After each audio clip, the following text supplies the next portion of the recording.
wants to get a victory under their belt on the opening day of the Amgen Tour of California.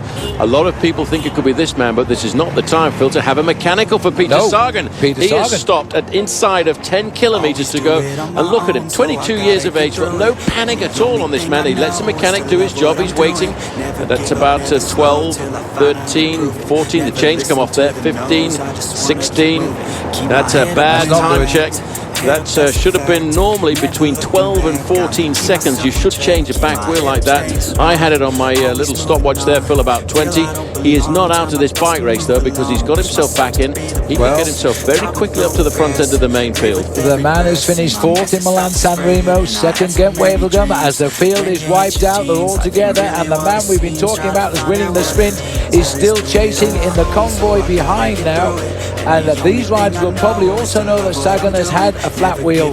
It's going to be a tough chase, and has he come too late in the race? He's 4.5 miles from the finish, and that might not give him time to recover. That really is bad luck. Here he is in the convoy, chasing his way back. The man over on the left-hand side with the black and white stripes there, he's the referee, the umpire, if you like, giving a very close eye on how Peter Sagan gets back. He is not panicking. It amazes me, Phil, this guy is 22 years of age, not a show of panic on his face. He's trying to ride himself back into this peloton. He will use the cars one by one to get up there. He's allowed to temporarily use the slipstream of one car onto the next car. Look at the size of his legs, though. He's an incredible sprinter. 3 victories so far this year. Slipping alongside the Radio Shack car there. Next car up alongside him is the Optum Kelly Benefits team car. He's using all of his mind. I'm a little bit surprised, though, I have to say, Phil, that none of his teammates have come back to help. Oh, look at the way he's gone around that corner. He's very, very confident and agile. He's on fire here as he nips around the cars, quickly getting back through. You hear the car klaxons blowing. That's to warn the car in front that a rider is returning to the pack. And now look at this here, because the Rabobank boys are having none of this.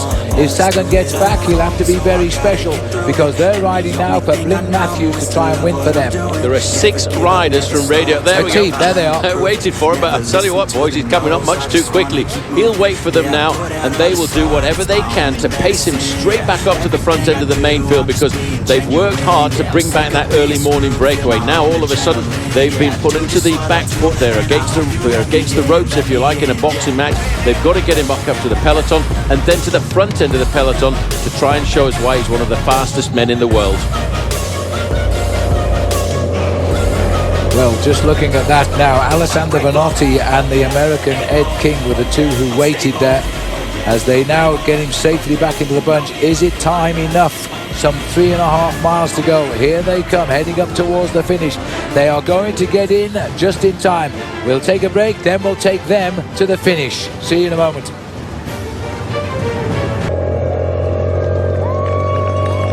Eyes down, everybody. This is the final stage, 2.5 miles of this opening stage presented. And there's been a massive crash down there. A touch of wheels. There's an AG2R rider shot onto the sidewalk. There is a Liquigas rider down there. They just a touch of wheels, as it always happens approaching the finish. That's Carter Jones in there as well. Matthews went down there, Phil, very, very hard. Over on the left-hand side, somebody was barging up against him, and bang, all of a sudden your hopes of a victory have been blown out of the water. Well, this actually rider here, this is Ted King here, who went down. He had only just returned to the bunch, having brought Peter Sagan back into it, and now he's on the floor.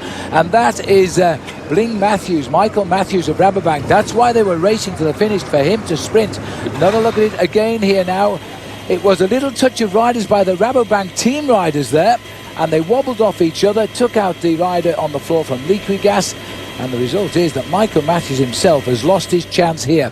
Now they are just inside 3 kilometers to go. And Nicholas Roach here, Phil, is also, are they inside 3 kilometers to go? In that case, we're very lucky. 1.8 miles, so they will get the same time. But I have to say that Nicholas Roach there has also lost a big amount of time. Now the organisation is still on at the front, and they're still keeping it nice and high. There's a big line there of riders from Orica Green Edge. They're looking for a victory on the opening day.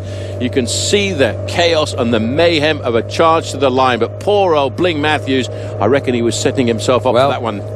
The only thing is, Paul, they were just inside 3 kilometers, and there we have a rider who will all get the same time at 3 kilometers out. So they're lucky in that respect, but they're unlucky in as much that Matthews will not be able to contest the sprint. And it was no doubt the Rabobank all day were racing to get a result. But having said that, Paul, it is still Rabobank pushing at the front. They may not even know that Matthews crashed. And Peter Sagan is very comfortably ensconced at the back end of a long line of Liquigas Cannondale riders there, and they will try and bring him up to the right point, get himself a victory here this afternoon.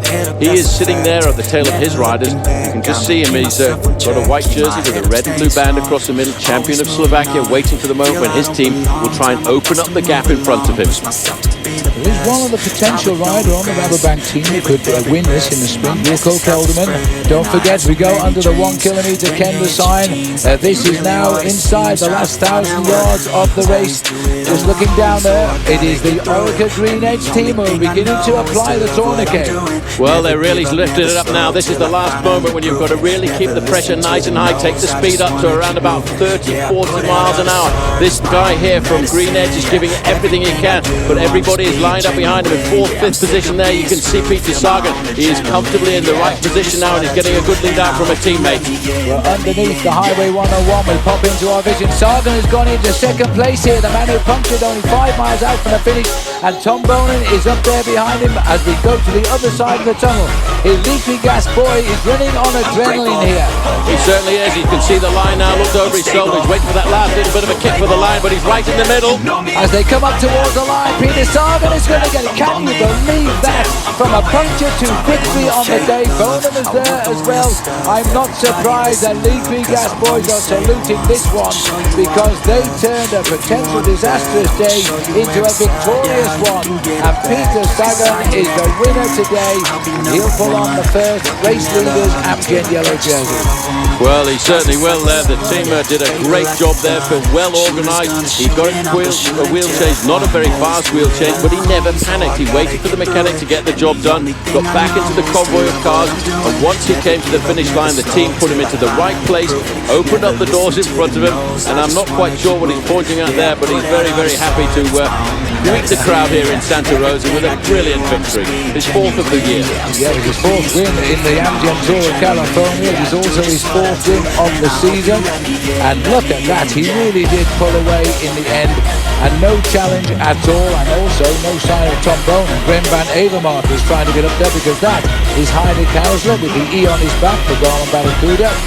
We've also got, I think that's Freddy Rodriguez on the far left for the FCG team, and Greg Van Avermaet was the rider in red there for Team BMC. But Peter Sagan really produced the finish. Maybe the crash disrupted Tom Bonin's finish, but he wasn't there. Well, it disrupted a lot of riders, and poor old Michael Matthews from Australia, I think he was hoping to try and get the victory for this stage, which has been sponsored by Rabobank here this afternoon.